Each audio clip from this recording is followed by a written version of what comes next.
welcome to the Squarebase Show with your host, Rob and the fantastic Val, where we are going to be talking about several things, but mainly our hobby.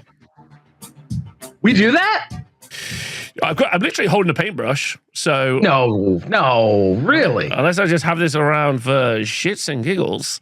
You're not going to be one of those guys clanking their fucking brush. Oh, I shouldn't have. Hard F-bomb right off today, yes. Yeah, I'm not painting, don't worry. I'm not actively painting. I was actively painting. Okay. It's just around. Hello, everybody. Welcome to the show. Thanks for watching our video and tuning in. You're all great. 2026, very exciting times. Today, we're going to be covering several different topics. Number one, the main thing we're going to talk about is mine and Val's hobby, specifically because both of us love public accountability. Do we not? It's helpful. It's helpful. For example, I shared my struggle against the great vice of nicotine addiction last week. Still been very hard, guys, very hard. But I want to say that everything you guys said in the comments, some great tips from people out there who've gone through the struggle before. Sweet. Yep. So thank you so much from the bottom of my heart. It is a tricky one for anyone who's been through it. So thank you. So yes, that is why being able to talk to your 10,000 closest friends every week about things you're working on is very helpful. Exactly. So yeah, we're going to be talking about that and talking about our hobby goals for the year that we think that we're going to try and achieve. So come back in 2027 to see if we nailed it.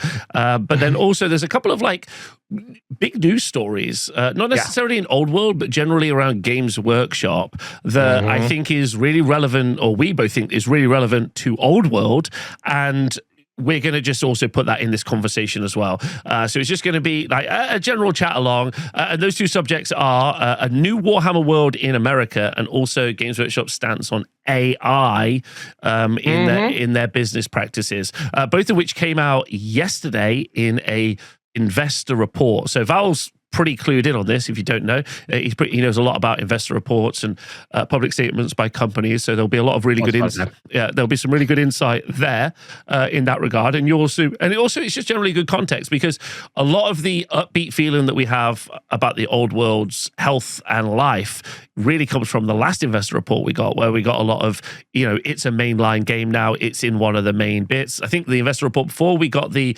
scope of the game has expanded.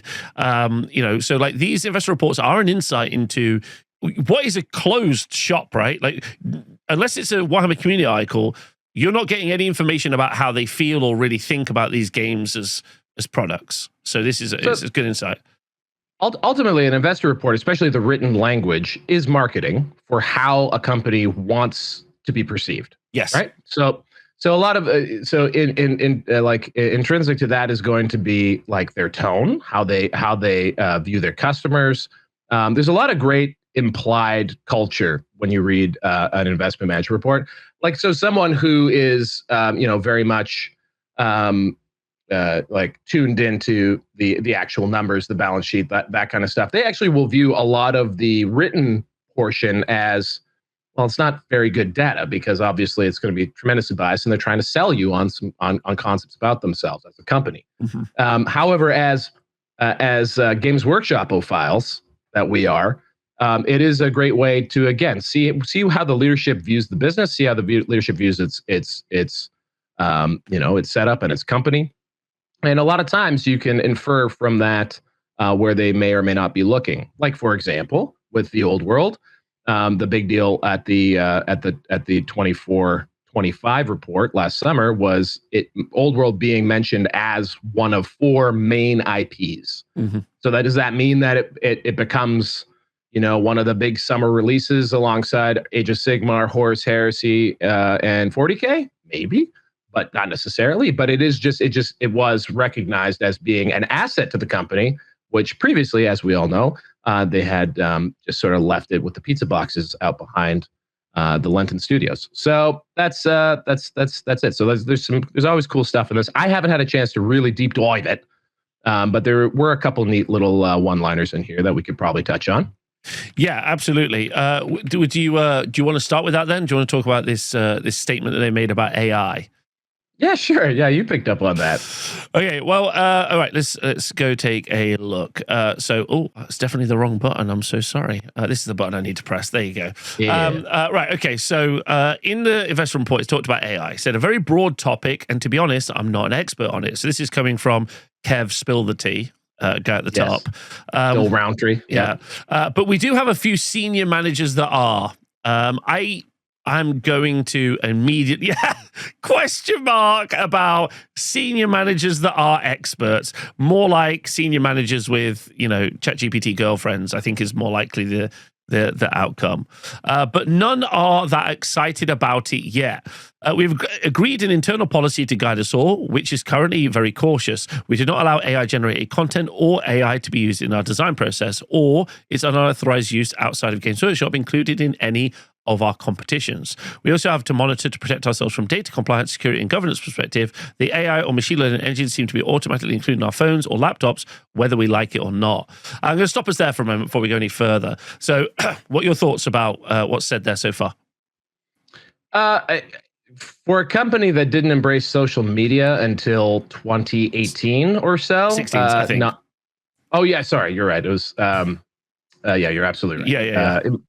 But nonetheless, and they did delete them and come back. They crashed out and came back to the internet. Regardless, I'm not surprised. Like the Games Workshop, if you were to characterize it as having a corporate mentality, conservative, and by that I mean like small c, the definition of being cautious and careful, perhaps sometimes to their detriment, I think would be a way to characterize the company. So I'm not surprised at all that they're viewing AI with suspicion.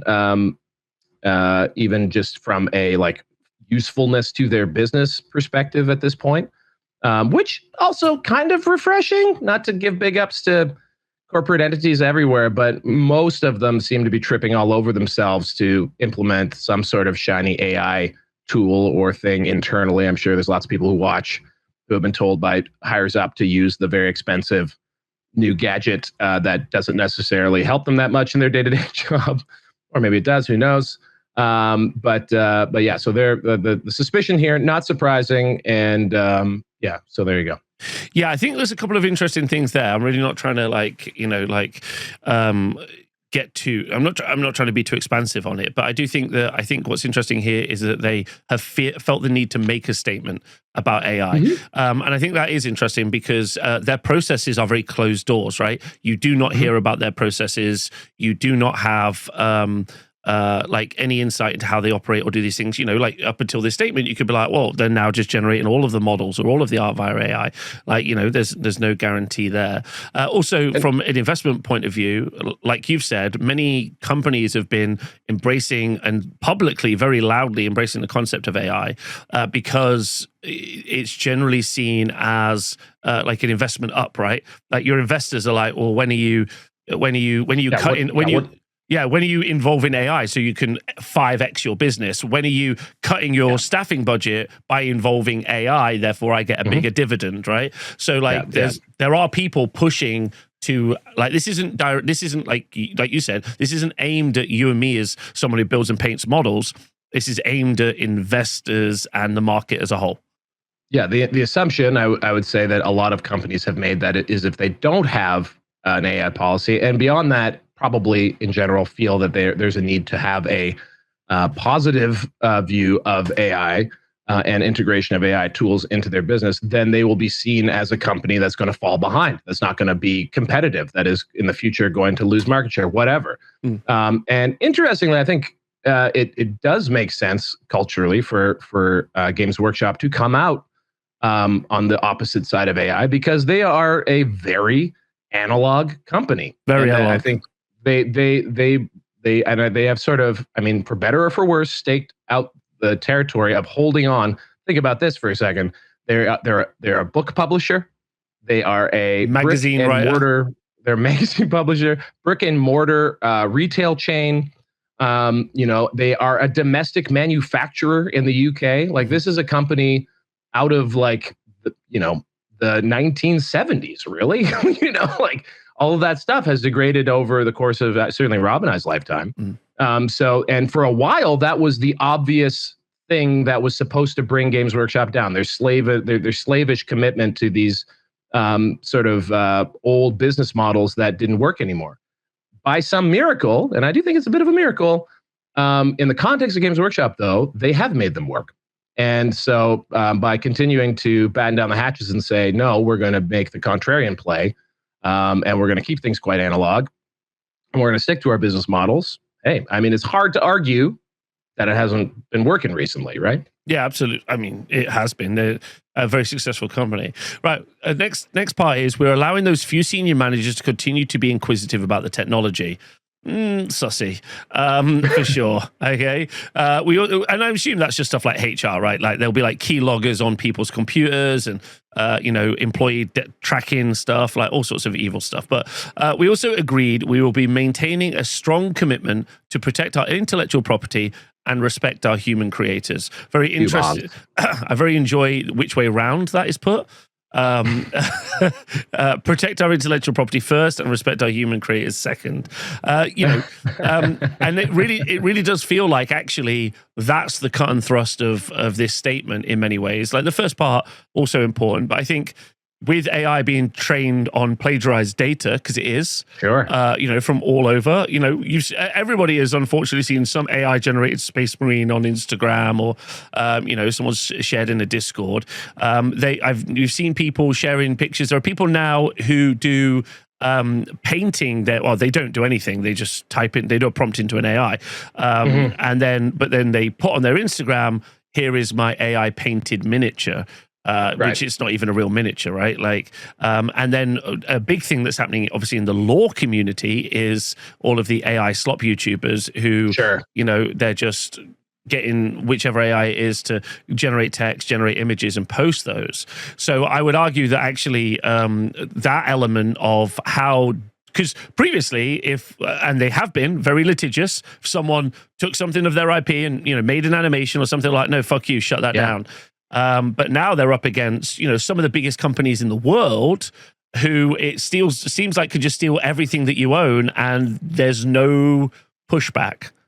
What's been fascinating to me is the, like in general AI terms, because the IP stuff and like the copyright protection stuff, like let us all recall that Lars Ulrich from Metallica, made some kid in Nebraska pay like $10 million for downloading their album or some shit, right? There's like we've had like moments where technology has disrupted, intellectual property rights and the ability to profit and make rent off of them.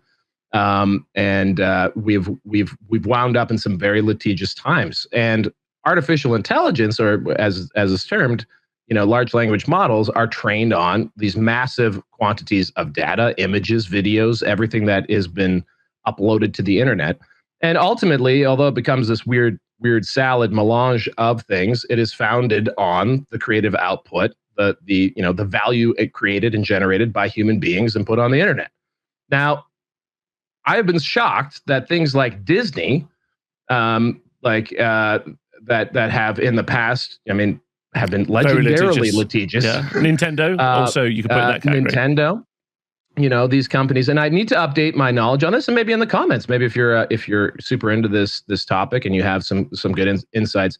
To me, I thought that the main challenge to AI as a thing would come from the corporate sphere of defending their own intellectual property. It feels like, and I seem to remember, it feels like a lot of companies have instead just cut deals where they are getting and generating, some royalty back. But there's just so much stuff out there that has been already, digested, that it's hard for me to believe that is, anywhere near equitable. So why I'm saying all that, maybe Games Workshop is going to be what I would call the Greek hamburger shop owner that is in the middle of the building development. Yeah, that never sold his like little postage stamp place where his burger shack is. And changes the course of the development, or maybe there's just a challenge and Games Workshop defends its IP and brings the whole thing down. Maybe they are the ones that stop the darkness of the AI future. Yeah, potentially. Yeah, they're John Connor. Games Workshop is John Connor is a wild take, but I'll listen to it. And respect our human creators, right? Please pay them. Please pay them more. That would be good. So this is I would say the darker side of this. Although because the next statement is we continue to invest in our Warhammer studio, hiring more creatives in multiple disciplines from concepting and art to writing and sculpting. Talented and passionate individuals that make Warhammer the rich, evocative IP our hobbyists and we all love. One of the things about being a creator, especially one working for an entity or not for yourself, is that, and this goes to all of the creative industries, film, television, theater, everywhere, is you tend to have to. There's a lot of people who want those jobs, and there are there's a lot of people who want those jobs, and so you can be replaced really easily, right? And as a result, usually there's a bit of a discount to work in these industries. Not always, but like there's a lot of the time, unless you got some really hard technical skills, you got to work at a discount, and you are subject sometimes to some unfair working conditions and expectations and all that kind of stuff. A lot of pressure in the creative industries. AI, beyond potentially replacing certain jobs, especially in sort of that lower tier of content creation, undoubtedly makes for a lot more people in the labor pool. So that will mean that there's more people who will be looking for work in creative industries. And if there are more people looking for work in creative industries, that means no matter what, wages fall. Wages are suppressed, yeah. Wages get suppressed. So creatives out there, even if like AI doesn't become the thing that writes Hollywood movies or Coca-Cola commercials forever, it will invariably remove at present, if trends continue, remove a lot of those lower entry jobs, and then also make the ones that continue to persist and exist easier to abuse, easier to underpay for, easier to expect more from for less.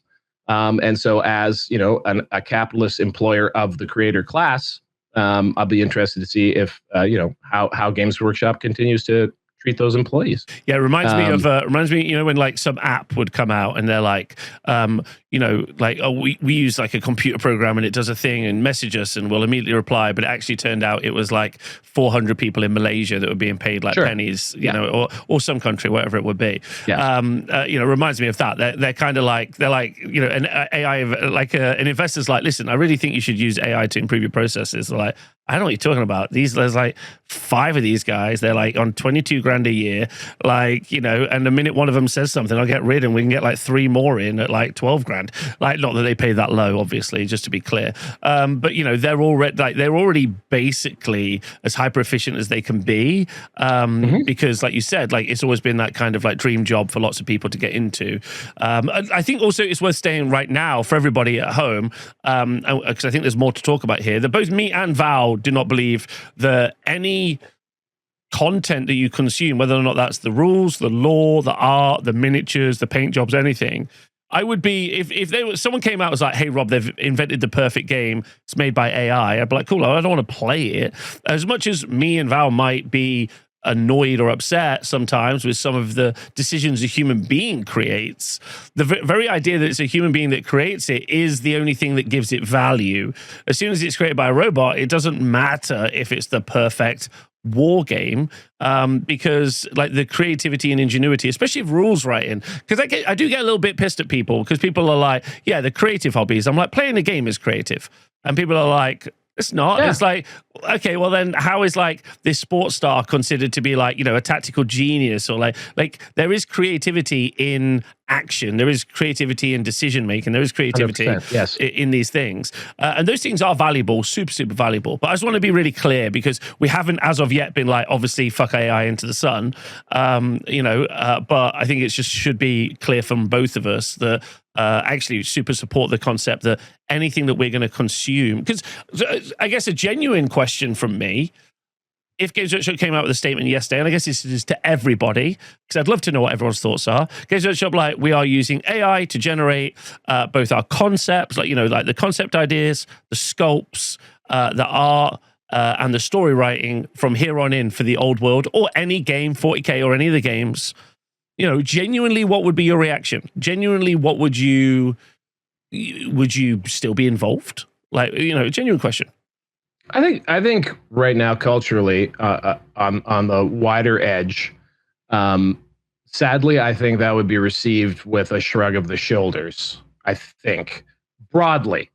I think more individually, though, within in our particular segment, because I think Warhammer is attractive to so many creative people and folks who take tremendous joy and pleasure out of the process of creating, whether that's painting, writing, playing a game, whatever it is. Then yeah, it robs it of its soul if you remove the human element. Ultimately, I think that the analog quality of Games Workshop and why it supports its business so much is that this is something that is done and played by people amongst others, even those who are in more solitary pursuits, like just like painting and honing that craft.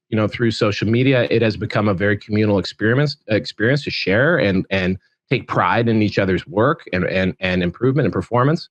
So people are the essential element of this. And so AI, whether or not that would cause a bunch of consumers to boycott the company or not, would ultimately hollow it out. You would lose the soul of what this is, and I think that's ultimately what the downside of integrating AI tools into creative pursuits threatens to do, is that more and more you outsource what is something that comes from the ether, from wherever that creative spring is, and you replace it with a pastiche, a melange, a predictive text machine. So it's something that I think is untenable. And also, again, so like this is marketing for the company and how it wishes to position itself and be perceived. And it wants to be perceived as a human company, one that does not need to use these AI tools. I guess I spun it a little bit that regardless of whether or not GW participates, I think as an employer and someone who wants to have a big stable of creatives, captive creatives as well, who don't necessarily get a voice, don't get credited, who don't have very good mobility of labor, i.e., not a lot of other options to jump to. Then AI indirectly improves their business, and but I wouldn't think that they. I don't know if they're at the cynical tier of twirling their mustache thing and like, oh, we can knock $5,000 off this offer, maybe. But I think that is definitely going to be an indirect impact to companies like Games Workshop that do stay committed. The labor will invariably probably get cheaper. Yeah, there's also some bits about it that I find really funny as well when people talk about AI integration into Warhammer. Specifically, there's a book I read called Stand on Zanzibar. I think it's by John Brummer. Really fun book. It's like in the 70s, 60s, 70s. It was written, a sci-fi book. And they turn on the first ever AI, right? Like the first consciousness. And then they kind of, give it the problem, how do we make the world good? And it kind of blows itself up. It's just like, you can't be good, humans are awful. Like there's this kind of like, fun conclusion. Apology for the spoiler. I doubt anyone will read it. But it really makes me laugh when someone's like, yeah, you can use AI. I'm like, cool, let's put skirmishes into an AI, see how it feels. And it's like, fuck off. It's like, I read it back to front. I don't know what this means. Which I think is, that makes me laugh. That makes me laugh. Yeah, to answer my own question though, I wouldn't be involved in it at all if the process was that none of it was human orientated. Human creativity and human ingenuity is the purpose. The art, and whether the art is wonderful or the art is the mounted yeoman, whatever the art might be, like right. It's important, and because also the devil's in the detail, right? But also I think like the wrinkles make it very human. The mistakes, the non-perfection makes it very human, which is frustrating, of course. But I think also we would be all less interested if everything was solved. It is. It's always a careful what you wish for type of a thing, because even like when I was playing 40K very heavily, and you're quite an outspoken and involved member of the Age of Sigmar community. You're always pining for perfectibility. You're always wishing that they just hadn't missed this or whatever.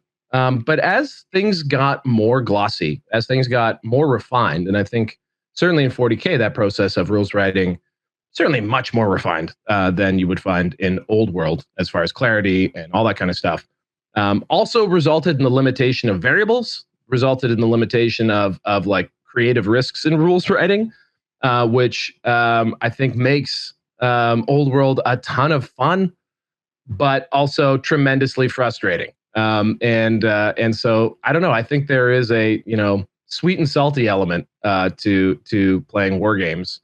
And trying to wrap your brain around them, and also, trying to understand the intention of rules and things like that. But I got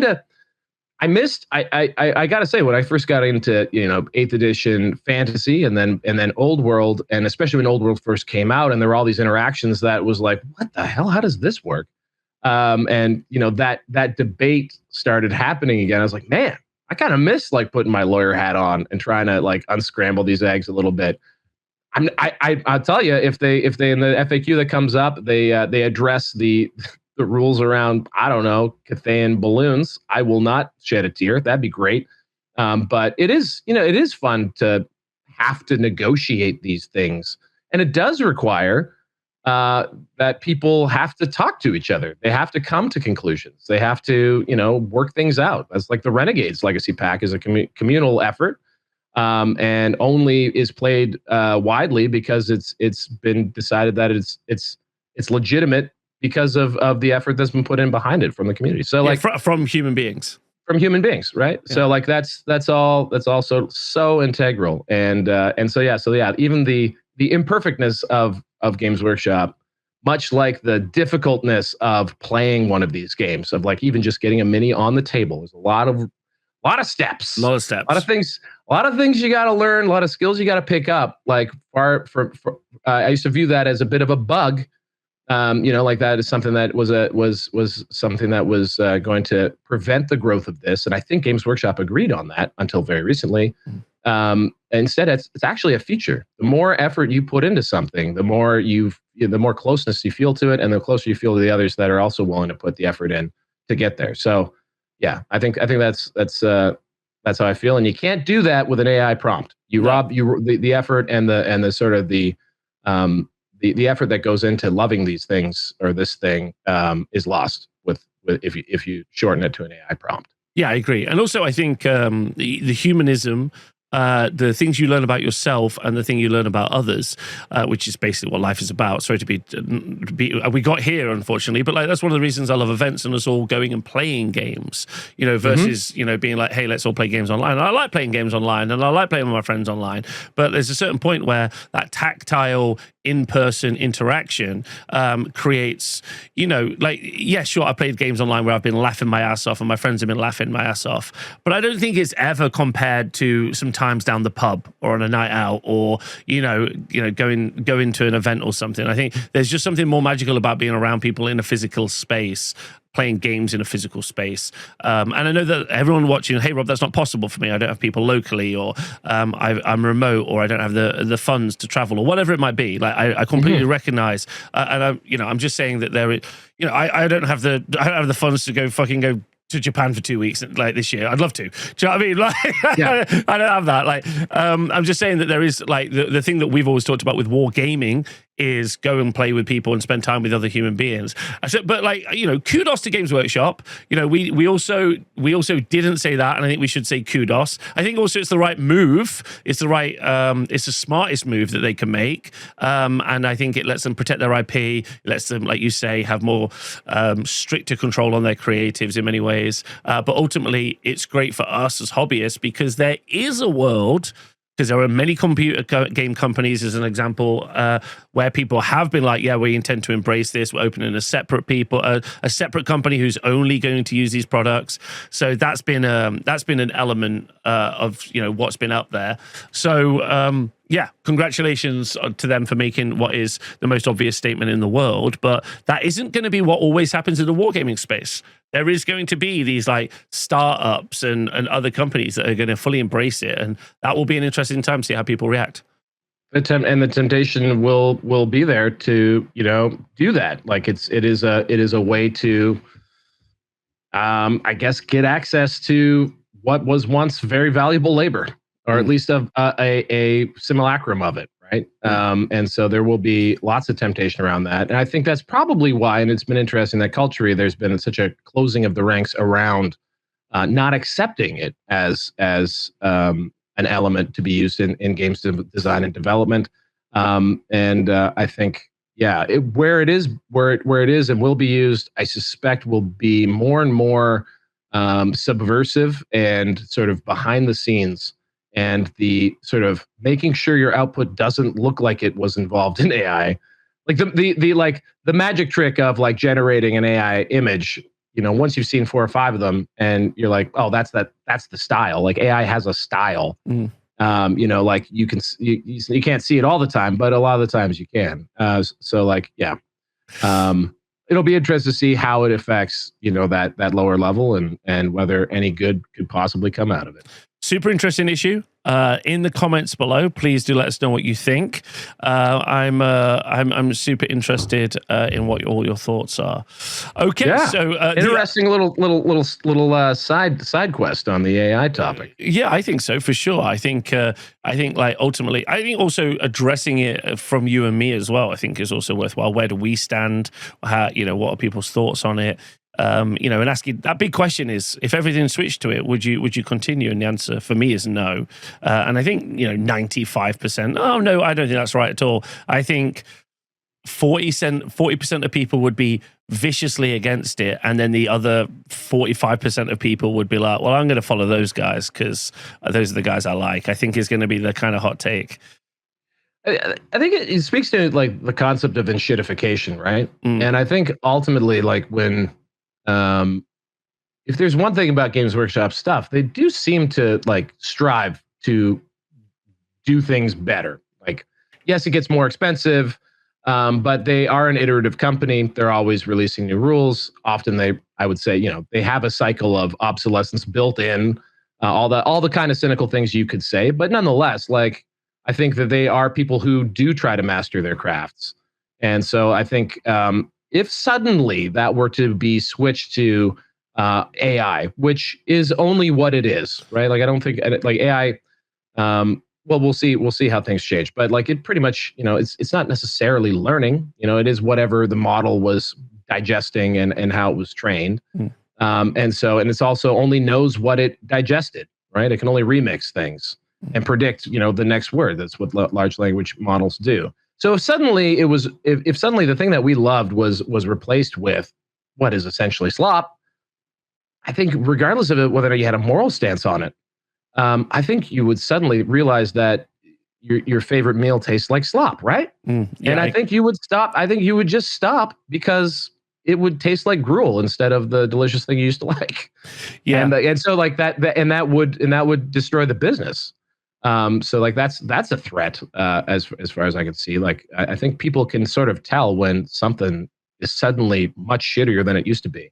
And Games Workshop, I feel like, is steadily getting better at stuff. So yeah. Yeah, I'd also like to make a public apology right now during the video for the title that I'm putting on this video, which is Old World being made with AI? I apologize immediately. Oh, wow. Yeah, I know. 20,000 of our closest friends coming out for this one. Sorry, gang. Answer is no, but apologies for putting that out there. But you've clicked the video. Hope you're enjoying it. 35 minutes in. So we'll see. We'll have some. I'll slog through and put some chapter headings in. Don't worry. All right. So that's not, before we get to our hobby stuff, there's also something else that came out a couple of days ago, which is also some big news. In the Games Workshop announced that they are going to be opening a Warhammer World in the USA, which felt like an unforced error in many ways. Like I feel like you could have just shut the fuck up about that for a little bit longer, but who knows how much. Yeah. Do you know what I mean? Like, in the midst of what is a lot of online turmoil, I think that announcement felt slightly tone deaf. I would say it's real turmoil. Sorry. Yeah. Real turmoil. Shot themselves in the foot and announced they're going to have a Warhammer World in the USA.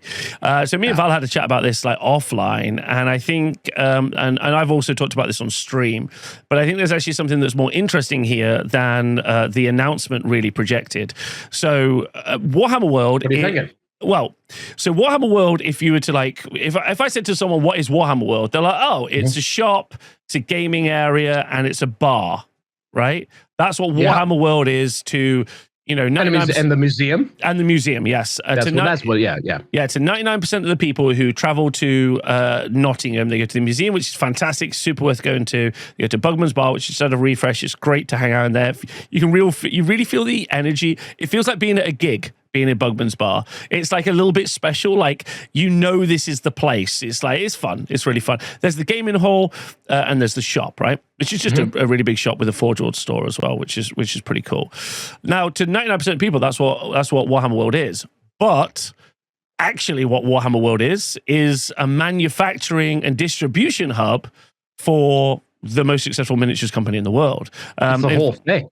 That's the whole thing. Like, you know, the bit that I've just described, as in like the shop and everything, is maybe like, I don't know, 10, 15%, maybe not even that, of the kind of structures and stuff. In fact, actually, if you're in the gaming hall or in the bar in Bugman's, right below you is manufacturing. If you look out the window of Bugman's, across the road is the building and blacked window area of where the sculptors work.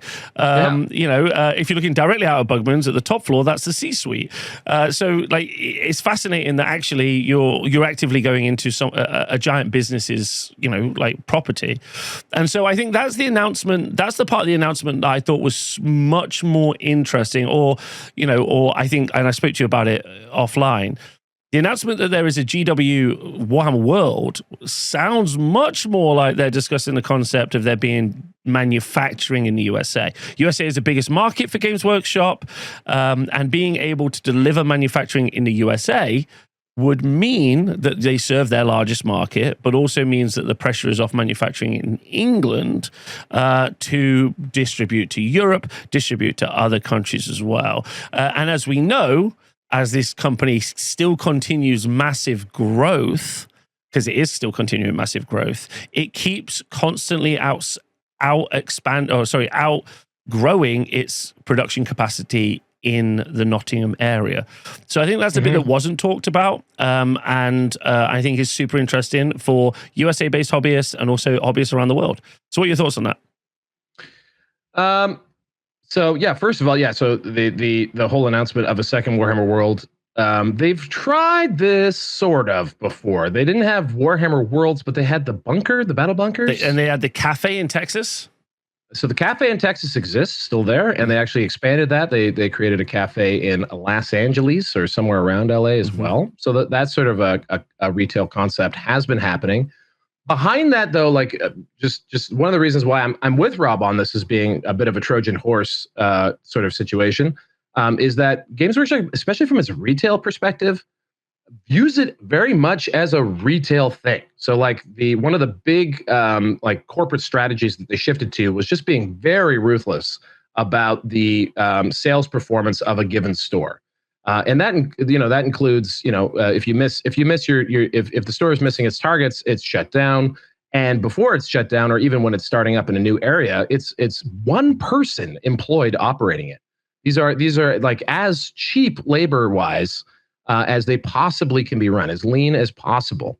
And they've continued to expand on this model by opening new stores. And then where they are very successful, so they'll have, they will add staff, or maybe they'll have a larger retail footprint, whatever.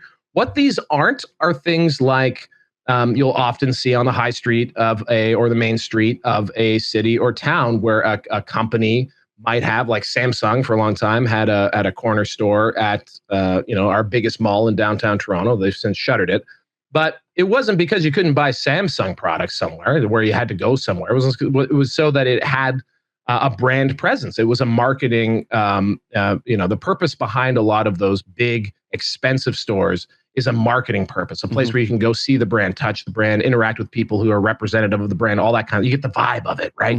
It's a marketing enterprise, may or may not have, actual retail benefit to the company. They make their money selling elsewhere. So that's I think largely where it is.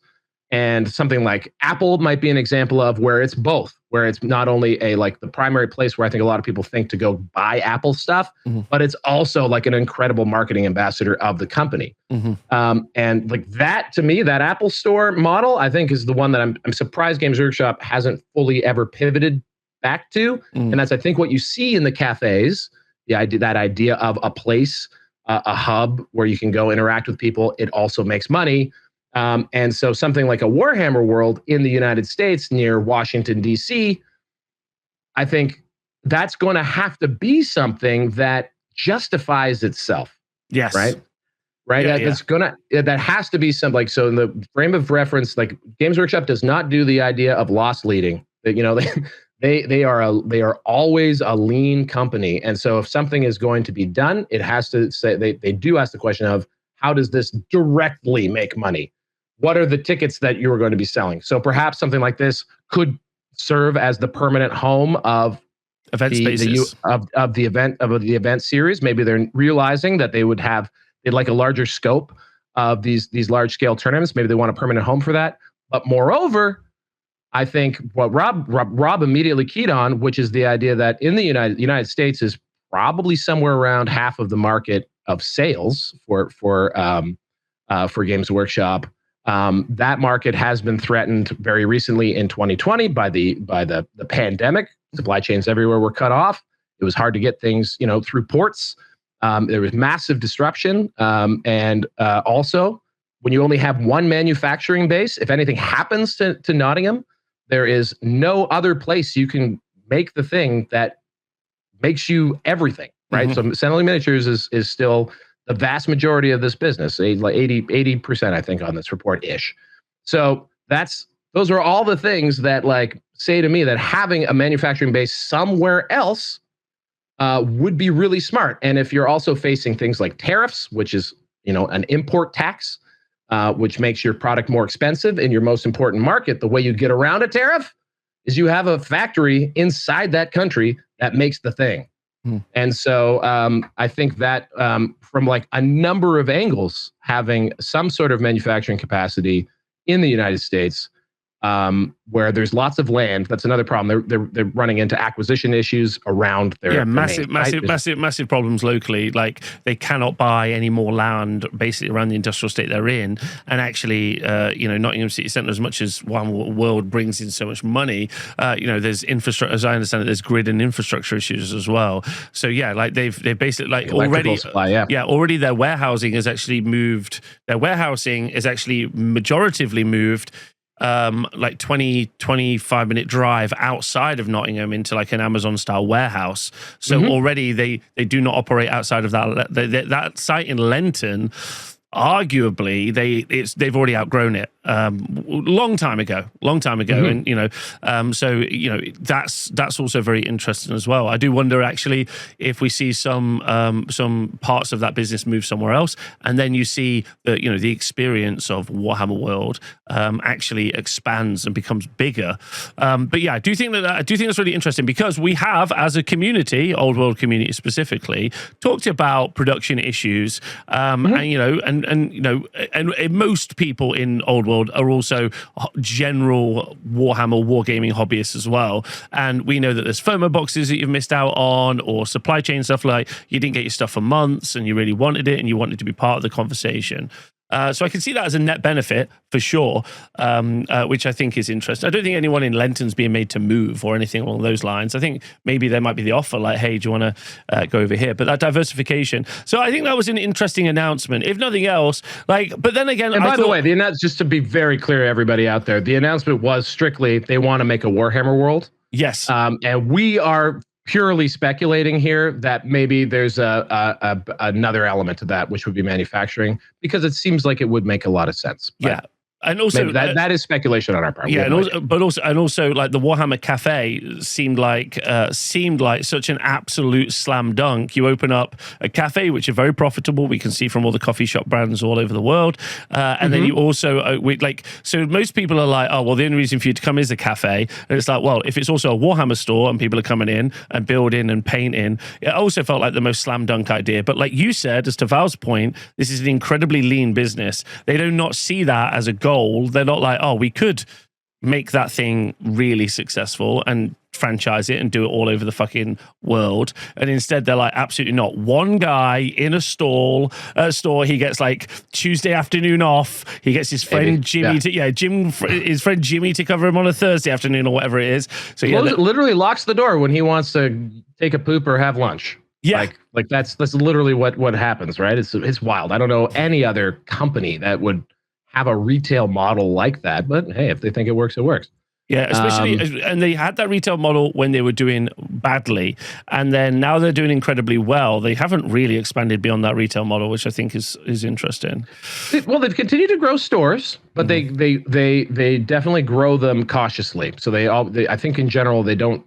I think they usually start with that one person store and see if it catches fire or not.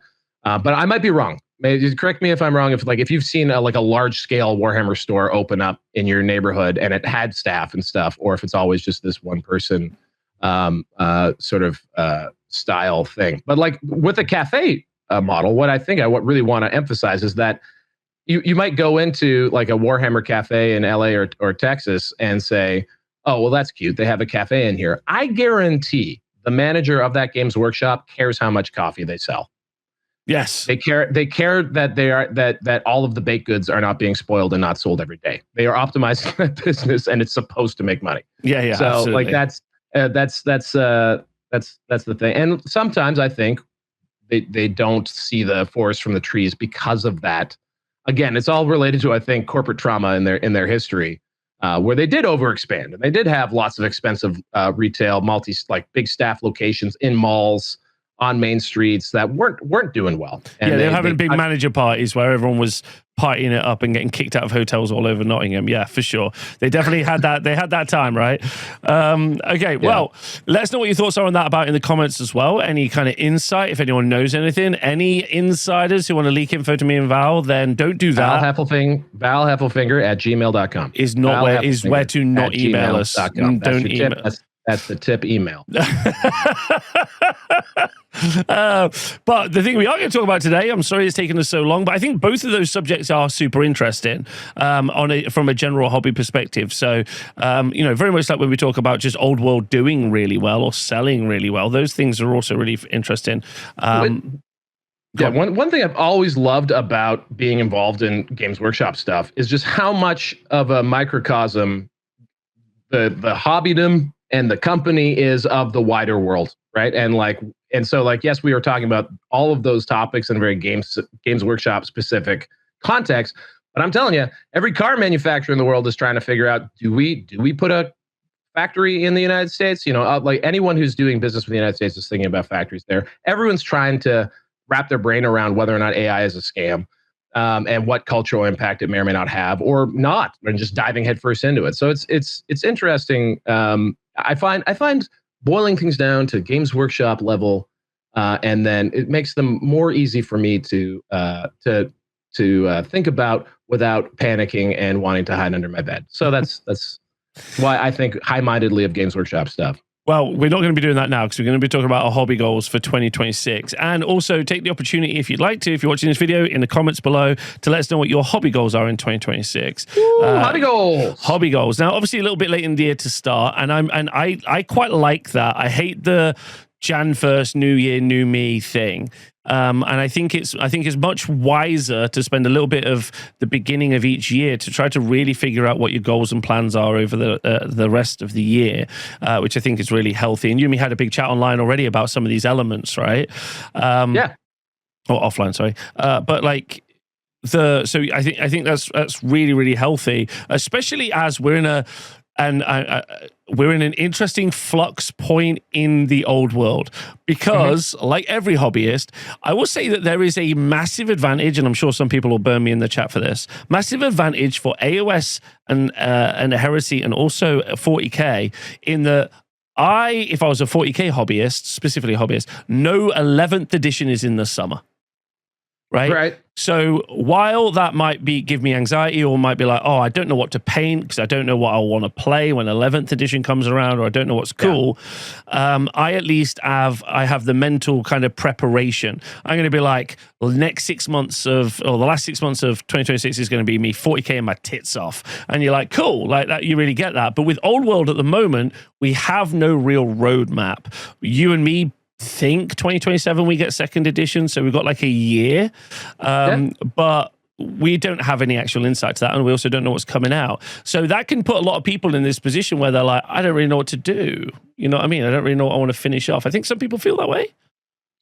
Yeah, maybe. I think if you're not on that Ferris wheel of Games Workshop edition releases, and you're back now, because this for people who came back to the game from Warhammer Fantasy, especially, there wasn't like a watch you could set to when a new edition came out, and you certainly weren't getting it previewed. It just sort of appeared. So, sure. And it maybe sometimes it was 3 years. There was one edition of 40K that was after 2 years. Uh-huh. Sometimes it was 4 or 5 years, right? So like it was all over the map. Now they do seem to be much more regimented about these types of things, especially with their mainline games. For me personally, when I was playing 40K and we were in that 3-year cycle and we were also getting hints that something was coming up, the moment I found out that there was a new edition, actually, that was when the fire would go out.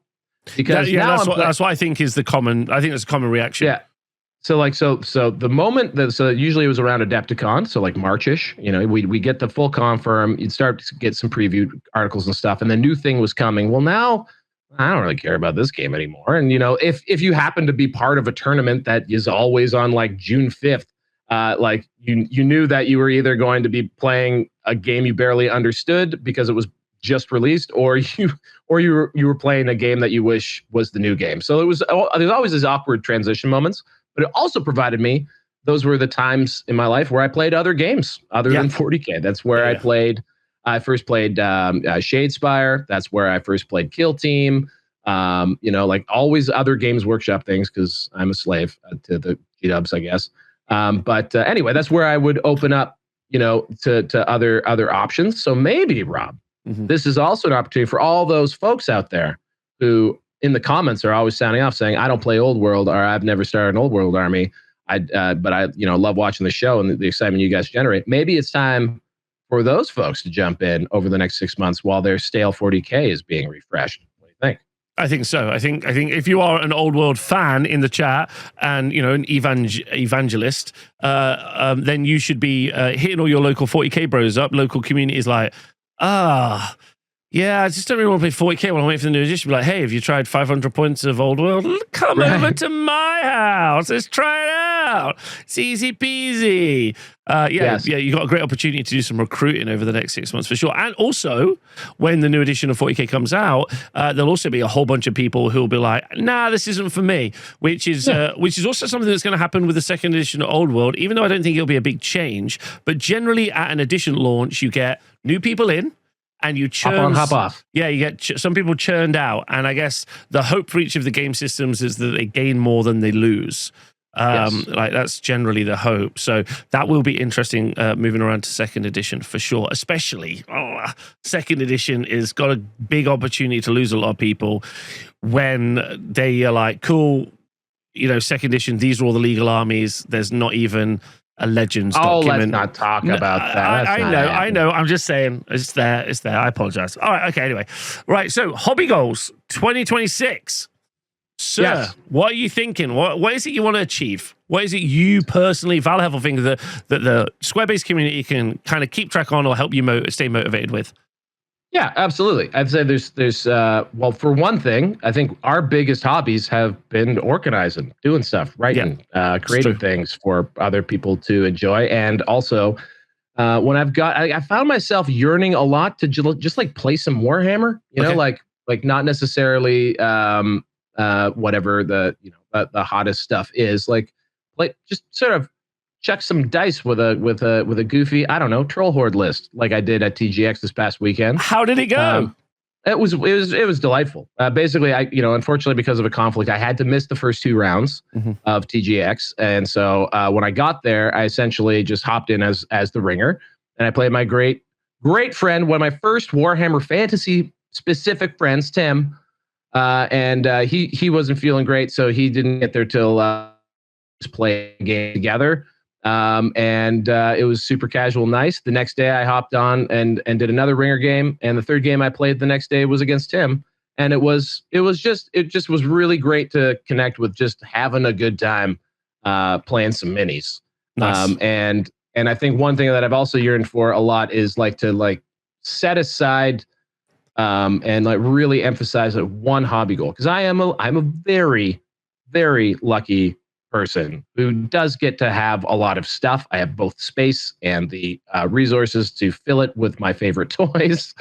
And so one of my very first world problems is choosing which thing to focus on, and it does overwhelm me a lot. I think people call that their pile of shame or whatever. And so I think this year, to answer your very short question with an incredibly long answer, this year I would really like to get my Empire army up to a standard that I really love, fill it out, and convert it all over properly to Marienburg, my favorite freaky deaky Dutch allegory colony, the Westerlands, soon to be,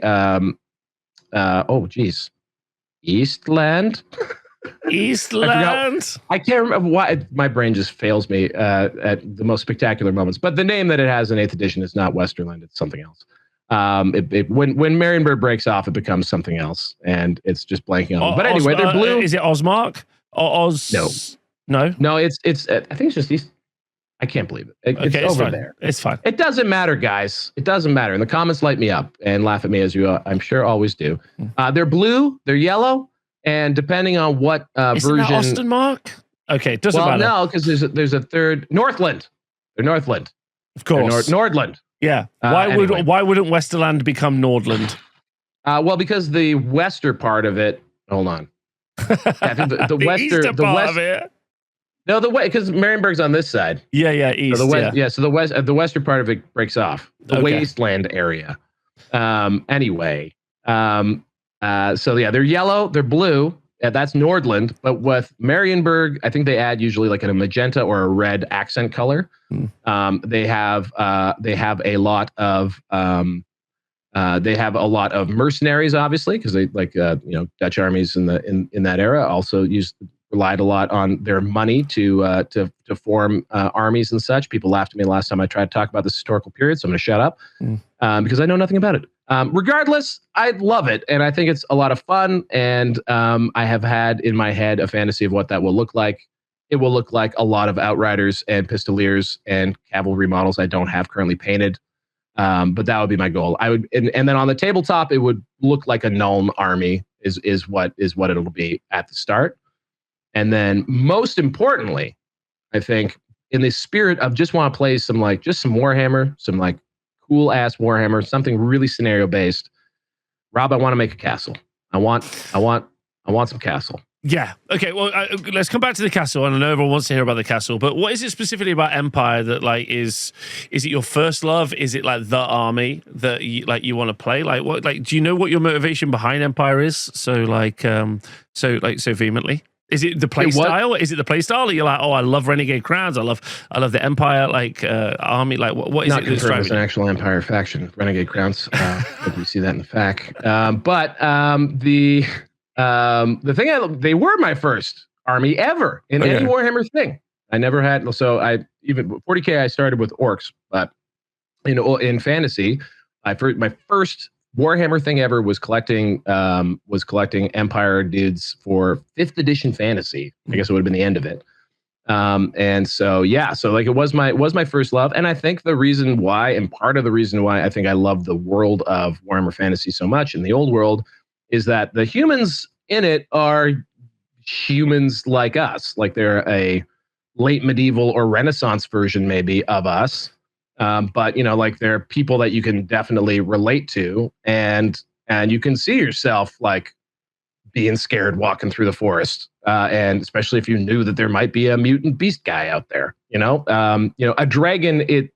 A dragon is something you can conceptualize, right? Like as a very large animal, whereas with science fiction stuff, I never really cosplayed or like viewed myself in the world. I always viewed myself as looking at it, like I never, except for some brief moments where I got through a portion of Eisenhorn.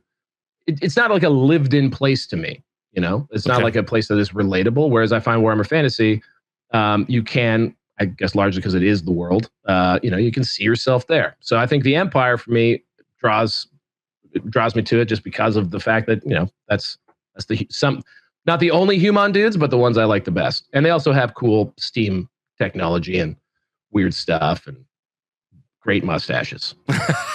and no shoes. So we're working on the shoes. Yeah. So what about the castle? Bring the castle to life for me. What is it about? Is it the same thing? Is it like medieval? You want to do a siege battle? Is there something as a kid that was like locked in your head? What was the goal? I would love to try a siege battle because I have read out there people who have really enjoyed doing siege stuff. I love terrain. Terrain is super cool. And then also I discovered this. Some of it is also just the imagination that got fired off by discovering Hexengard. Hexengard. So Hexengard is the product range. It's made by an amazing studio called Tired World Studio in Australia. Actually, they're based in Australia, and yeah, they did a Kickstarter a few years ago for like a Chaos Skyport thing, and then they've got Hexengrad and they've got Ruined Hexengrad, and the amount of stuff they have is so you could build a whole Mordheim board with like a real city. It's amazing, and so like that's the other thing is that that whole you can still buy their you can buy like the collections very reasonably priced for like as a late for the SDLs as a late pledge. You can buy them a la carte. So if you just want to buy the things you want, but if you buy the late pledge stuff on their site, it's always just heavily discounted. So it's great, and they're just great looking pieces of terrain. I think the vision for it was Mordheim, absolutely. But they also have a Castle Walls collection that to me just feels so Warhammer, looks really brilliant, and I am quite excited to have some wall lengths and spray paint them and dry brush them gray and try my hand at a siege battle because sieges are cool. And also just a different way to play. It would be a way to mix it up and play a little differently. If you have been watching either live stream battle ports or tomorrow, if you're on Patreon or a YouTube member and you watch the battle report that's going online, then you will see that we are using 2 Hexengrad buildings on our Old World terrain board for the stream room. Oh, sweet. For the Bat Room. Yeah, so I think they're both Hexengrad. At least one of them is. It's like the tavern. The other one might be from printable scenery. But yeah, I've printed a couple of those, and they're just fantastic buildings. The designs are really well thought out as well. They go together super well. And modern FDM printing is so plug and play. It's like it's not a challenge, right? So FDM printer. So I specifically have the Bamboo P1S, which is it's not an entry tier like price wise, but it's halved in price like the from a year ago. It's a fantastic machine. It's incredibly reliable, and it just makes beautiful things very, very easily. So I love it for even just the fact that like if I need a base, I can have a base any size I need, any movement tray I need. I can have it in like an hour or two. It's wild. So yeah, that's been one of my favorite gadgets. Thank you for turning me onto it because I was discounted FDM as being worthwhile. Like what would I use it for? But this terrain I think is going to be super sick. Is it going to be the Empire defending the castle against, Dickie's unpainted? This is one of the. Well, I mean, it's going to borrow from a shelf, so it'll be this is actually one of the tricky bits, right? Like, I think it has to be Marienburg. It has to be an outer wall of Marienburg, which is also sort of on islands, but we'll figure it out because I think it'll have to link into, and I think it looks right from the time period perspective, so that's good. And then who's going to be assaulting it? Maybe Cathay's turned on them. Maybe Cathay. Maybe the Skavens are coming up. I don't know, man. I haven't gotten that far. But yeah, I think this has to be an Empire castle, and then it gets defended. And then an Empire castle can also be a Vampire Count's castle. You can make it Sylvania, make a spooky castle. It can be probably a Bretonnian castle. It can be. Maybe Cathayan trading post. I don't know, but there's all kinds of cool stuff you can do. Yeah, so we've talked about trying to hold ourselves to account by doing an hour of painting a day. That's kind of our scheme, right? We're trying to defeat it. So no motivation is not the goal, but discipline is the goal. Hour a day, and that's a lot. 7 hours a week. 28 to 31 hours a month. That's a week. A day and a bit of hobby over a month. That's a lot of time. Yeah, well, yeah. If you're doing an hour a night now, granted, I need to organize my life so that I can commit to that. Same to you, but that would be a really good thing because the other thing I find too with hobby, especially as an ADHD individual, is that for me, the second I have that goal, the tricky part is actually getting to starting it, right? Is to getting to the chair to actually go for it. And so usually what forces my hand on that is criticality. So I have an event coming. I know the things I need for it. I don't have it on the shelf. I need to make those things. And I need to pay for it. And that's usually what gets me moving. It's not a, regimented everyday thing. And I think for me, every time I have been in those zones where, I've started with enough lead time that it's not just a 12-hour session or, an all-nighter or something, but I have chipped away at it. It actually is such a positive element. It is so nice to paint, listen to a podcast, hang out on a Discord call with some friends, whatever it might be. So I think that more than anything is what I'd love to insert in my life. And if I can get rid of the overwhelm and have a project that I'm focused on, maybe that actually makes sitting down a little bit easier. Because right now, every time I think about it, I just panic and run away. And as a TO organizer who just ran a tournament, my space is just a stack of boxes and things dumped on tables. It is a disaster in here. So getting all that lined up and then go forward and paint some horses. What about you, man? Why were we talking only about me? What about you?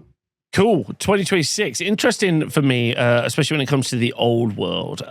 Because if you were watching this, you didn't know, just before Christmas, an amazing group of people got together and fully painted me a Chaos Dwarf army. And Val was also one of the instigators of this kind of cabal. Has that been revealed anywhere? I didn't know, because honestly, I feel very guilty. I've shared these feelings with people. I think I did on the last video or a couple of videos before. I felt really guilty because it's such a once in a lifetime gift. I don't really know how to kind of express that feeling other than like what the fuck, And I'm sure someone was watching this like, what? You horrible cunt, Rob! Like, people just painted you a whole army. Like, do you know what I mean? Like, it's jealousy inducing. Like, and it's wild. But yeah, someone painted me a whole chaos. Well, several people kept painting me. So it was James, it was Rebecca, and it was Nick, and Val was involved, and Steve, and just the nicest people. So thanks. So all I helped with was coordinating, and you have a few of my miniatures mixed in there. That's about it. But what I would say, Rob, is the way to receive a gift is not to feel unworthy of said gift or the shame. I mean, although that might pop up, but also genuine thanks. And I think that is obvious that you have that. So a little spectacle of how cool you fucking think this is. Because by the way, the work that was done by the painters who did it, just outstanding. Yeah. And so and I'm sure they'll appear on streams and things like that. But like a little show, also for me, I'd love to see the. Yeah. Okay. Yeah. All right. No, that's a lovely idea. Little showcase would be great, not to add to your list of many things to do. No, that sounds great. No, I agree with you. I think that sounds lovely. People love minis, right? So I think, and I'm so happy for you. And by the way, I think you do deserve it for community building and all that kind of stuff. And I'm glad you have a beautiful army. Yeah, so I'm kind of like, painting, completed it, mate. So if I'm going to, this year I'm only going to play Chaos Dwarfs, which is fun. But I also am in this difficult situation where I pretty much play as a spare player at events. So every weekend, I run an event. So this weekend coming, I have a sold-out foray event. 26 people playing 500-point Warhammer. Amazing. Then Sunday, we have a Horus Heresy event as well, which I'm hoping to play in because it's not sold out. So I'm hoping to play in that. And because it's a smaller format, 750-point format, again, it's that really fun, engaging kind of one-day thing. Looking forward to that a lot. But as I don't go anywhere, and I said this last year as well, I ran 34 events this year. Last year, I actually ran the most Old World events anyone in the world. Congratulations to me. Thank you. Round of applause. Thank you. Not with maybe the most people, but the most events, which is it's still a number. But I don't really... you know me, I'm a tournament gamer. I'm a competitive tournament gamer, and and I would play, in a fun manner, but I would try to play to win, a game. I would be having fun. And shout out to Jack and Kev, both of whom want me to. What did Jack say? He just wants me to fucking grind the noobs or something. I was like, no, Jack, that's. But I don't know. I'll be honest. If you're just a randomly new guy, you turn up to someone's event, you buy your ticket, you play. And then the first guy in round one just smashes all your stuff off the table. And you're like, okay, cool. Where's the TO? I'm like, hey, guess what? I'm also the TO. I don't know. I think you do it in a good way. Our personal friend Dayton in Canada, he's always winning. He's always winning his own events, and I don't think anyone holds that against him. I don't know. I do really worry about the customer service part of running an event. Yeah, of running an event. And also running an event. I also then need to. The reason I brought up running so many events was because I ran 34 events, and all we did was pay for the rent and electricity on the building. So realistically, as a business in quotation marks, it's not. Some people would say it's not unsuccessful. Some people would say it's successful because it didn't lose money, but it doesn't feel overtly successful, right? So I also would then need someone to run the event. And, my friends have been so wonderful over Christmas when I was sick. But then it's like, hey, can you work the weekend so I can play? And they're like, no, I'll play, dickhead. This is your job. And I'm like, that's a fair point. So I'm a little bit torn on that front, because I think that's what demotivates me a little bit when it comes to hobby, in that, like, I need to run an event every weekend. That's my point. It's not like you're like, oh, why don't you just go and play like Lee and Paul invited me over to Lincoln, which isn't too far away, to go play over at Imps. And I was like, yeah, that'd be cool. I'd love to go do that. Or like Gwillem or Matt and those guys down in London, who I fucking love. They're such funny guys. They're like, oh, come down to London for a one day. And I was like, I'd love to do that. But also I'm losing money on my business if I do that. So do you know what I mean? I'm a little bit trapped in that regard. So I guess what I'm going to have to do is just bite the bullet, be like, right, that Old World event, does someone want to run the event, and I'll play. That's going to have to be the goal, I guess. But like, I don't know. I would feel bad. I would feel bad. Like, I'm like, oh yeah, like I win. So thanks for giving me money for the event and coming to play. That's cool. Do you know what I mean? I feel that makes me a dickhead. I feel it does. I think that makes you a Warhammer player. And also, you're playing Chaos Dwarfs. No, I mean, obviously, if you're at the table, and you're playing a game, your job is to. My view of the quote social contract of Warhammer is that your job is to give your opponent as good a game as you can, and that means trying to win, like not like necessarily, but like putting effort in. Like when people just like YOLO their shit across the table and are like, no, this is funny, or when they're defeated and they give up and they make dumb choices. That to me is a bad play experience, and the one that I'm trying to avoid giving the other person. I want to like make the game challenging, because to me, that's part of the fun. And if I need to pull my foot off the accelerator because like there's a real mismatch in the armies, then that's also something you have to judge on your own. Although that's usually how I often wind up losing, because I misjudge that scenario and wish I hadn't done it. So regardless, Regardless, I think one of the reasons people might enjoy this show is that perhaps, I don't know, throwing this out here, you might be a bit of a charming individual that's not like terrible to be around. Listen, it's okay being second place on the charm. I know where I'm at. Everyone's here for the mustache over there. Val Heffelfinger and the smile. That's what they want. Listen, Robbo, all I'm saying is maybe more people would want to play at TSN if they knew that they might have a chance to play with Rob. Am I right? We'll see. I don't know. We can leave that one in the comments. Maybe not. I think the idea of you picking some events for yourself, and then maybe it's you have someone run an event at the TSN, and so that way you can enjoy your favorite part of the hobby, which is going to an event. That weekend, you go to an event somewhere. You go somewhere else. And that could also be research of competition. You can be taking notes and judging people all the time, just like you'd love to do. So, kidding. Like that could be not. There's lots of ways to do this, because I understand the feeling of being knife trapped. out my back. It's so painful. It's so on the ground. You don't have to take it out. It was always there, baby. All right. Well, regardless, for hobby, I did buy a Cathay Army, so I would like to build and paint it up. Okay. No, I built it. Sorry. I built it the first weekend it came out. Fucking ground it out, and I loved it.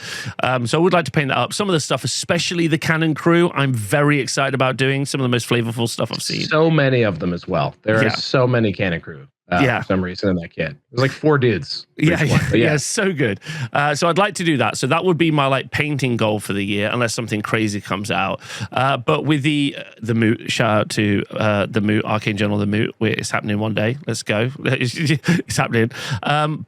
So that would be my painting goal for the year, would be to finish Cathay Army. And my friend Pete has done one in Northern Ireland. It looks amazing.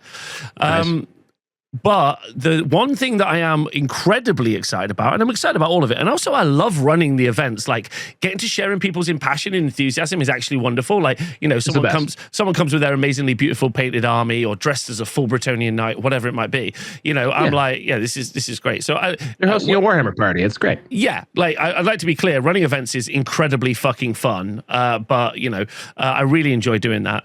But the one thing I'd like to do this year, I guess, is do more tournament packs. In fact, actually, I've got one already in the schedule this year. So I've got the War of the Chaos Wastes, which I've already basically written the pack already. I did it just before Christmas. Which the idea is I'd like to do, and I'd like to do 2 in the last 6 months of the year. And the idea is that Warhammer armies are super interesting, right? In especially Old World. I build an Old World army and I play it and I'm like, cool, this is fun. But you play it in a mission and you're like, oh, I wasn't very good at that mission. Or you play it against another army, you're like, oh, it's not very good versus that army, but it's quite good against that army. That kind of rock, paper, scissors mechanic of it is really fun. But in things like 40K, like 40K Rage of Sigmar, they release a mission set for the year and the mission set's just pretty mid, right? Okay. Yeah. Then they're like, I've got to play this for a year, and that's it. No one plays anything different anymore. They just played the mission set, right? Yes. So I would really, really like to do, because I did the Rivers, I'm going to update the Rivers pack a little bit, and then I'm going to do this Chaos set, and then maybe I'd also like to collaborate with you on a castle set, because we could little siege pack. I think that'd be fucking super fun. But that's one I'd like to do with you. I'd also like to do 2 others kind of on my own. I want to pick areas of the map and kind of be like, what would it be like having a battle here? And then write 5 missions, a bit of a story, and I guess these would be, you know, in quotation marks, narrative.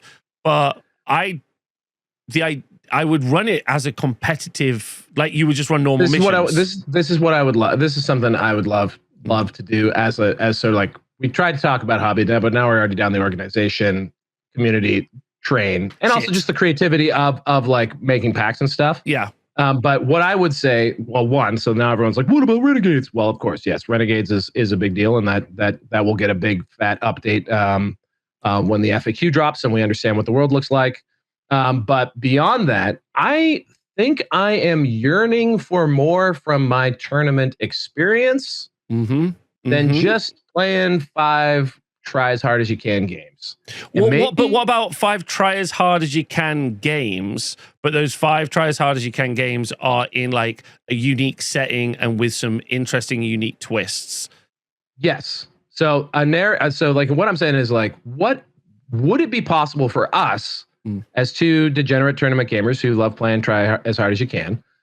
What would a narrative system for a 1-day or maybe a 2-day event look like that would get us interested?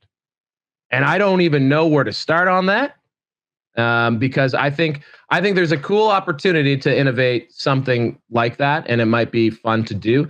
And you could dress it up as like, it would be great if there was a way to have like, and we've talked about, you know, the idea of, you know, a series of linked games that you are playing over the weekend that someone who is just going to try and win all 5 games has fun at, but so does the person who really wishes there was a Moot Arcane Journal. It's me. I'm in this picture. Yeah, that's a great hobby. That's a great aspiration. What does that system look like? I have no idea. Yeah, like I like the idea of like, I mean, something as simple as, because we know, like you could easily just put a road, like all I did at the Rivers event was put a river on every map, right? Like, and wrote some rules for rivers, but you could put roads on them, you could do swamps, you could do marshes, you could do all those different things. And then presenting them in really nice, professionally done, like tournament packs is kind of like, so, and that's not really, I guess that is organization, but that is a hobby that I really, really want to do, because it's the one weak point I see of every Games Workshop game, truthfully. It's the one time I always look at their games and I think there's not a lot here. There's very little. Well, I guess 40K has Crusade, the Crusade system, which I think they have supported. But in general, for something that people always claim is actually a narrative game, there's very little narrative gaming support. And like everything does push you towards the sort of equal battle, you know, like one side is the same as the other. I think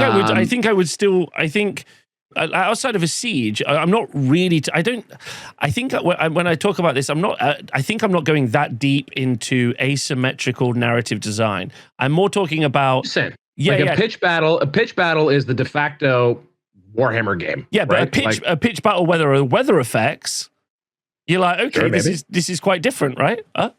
Yeah, and like some sort of benefit to winning the game somehow. I don't know. Yeah, that's different. I find that to be quite complicated to figure out. I mean, you could give what units, we got to figure out, man. Yeah, you could give units prizes and stuff. Yeah, this is fascinating. We should definitely do that. But I'd love to collaborate with you on a few of them. And a few of them, I just kind of want to kick it in a coffee shop and be a hipster and just be like, I'll tell you one I've got for the chaos, which I think is super cool because we have the hills now, right?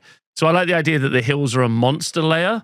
And then you RNG a monster that appears, right? And he's just wrecking face. He's just he's an NPC monster. Yeah, it's like an NPC monster that just has de facto kind of series of things that it does. But if you kill it, you get the points, right? So do you want to generate it? Oh no, I don't want to fight it. But actually, do I want the 200-300 victory points for it? Actually, maybe I do. I don't know.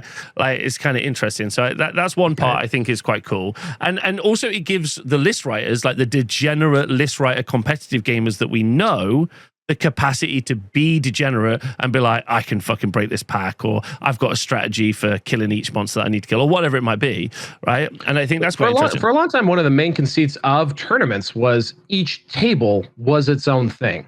So I know that was a big deal for locally. Astronomicon was sort of a narrative 40K event where, again, each table had its own feel, maybe even different mission parameters. And then I think the Du Bois GT, which has existed for a long, long time Holy in Havoc New York as well. I used to be back in Warhammer Fantasy days, I think. Very cool. Yeah, and they would have very themed boards. Each board had different effects and maybe its own little wacky mission. But things sort of congealed around what do we do to make sure we have the best idea of who actually won this thing. And I don't know how is that. I don't know. Is that the most relevant way to run a old world event versus? If you're coming to Old World, maybe we'd attract more people if it wasn't just about that one thing. And although we also really emphasize overall, so sports, hobby, and performance on the table, we both, Rob and I, always give our top award to an overall.